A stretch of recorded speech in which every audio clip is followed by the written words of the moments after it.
ಮುಂದಿನ ಪಂದ್ಯವು ಸಾಂಪ್ರದಾಯಿಕ ಎದುರಾಳಿ ಚೆನ್ನೈ ಸೂಪರ್ ಕಿಂಗ್ಸ್ ಸಿಎಸ್ಕೆ ವಿರುದ್ಧ ನಡೆಯಲಿದೆ.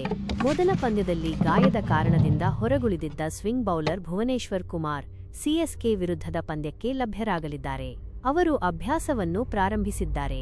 ಭುವನೇಶ್ವರ್ ಕುಮಾರ್ ಅವರ ಆಗಮನದಿಂದ ಆರ್ಸಿಬಿ ಬೌಲಿಂಗ್ ವಿಭಾಗ ಮತ್ತಷ್ಟು ಬಲಗೊಳ್ಳಲಿದೆ. ಅವರಿಗೆ ಜೋಶ್ ಹೇಜಲ್ವುಡ್ ಮತ್ತು ಯಶ್ ದಯಾಳ್ ಸಾಥ್ ನೀಡಲಿದ್ದಾರೆ.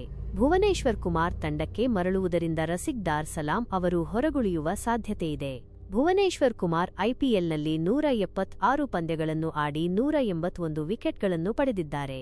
ಆರ್ಸಿಬಿ ಮತ್ತು ಸಿಎಸ್ಕೆ ನಡುವೆ ಈವರೆಗೆ 33 ಪಂದ್ಯಗಳು ನಡೆದಿವೆ. ಇದರಲ್ಲಿ ಸಿಎಸ್ಕೆ 21 ಪಂದ್ಯಗಳನ್ನು ಗೆದ್ದಿದ್ದರೆ ಆರ್ಸಿಬಿ ಕೇವಲ 11 ಪಂದ್ಯಗಳನ್ನು ಗೆದ್ದಿದೆ. 1 ಪಂದ್ಯ ರದ್ದಾಗಿದೆ.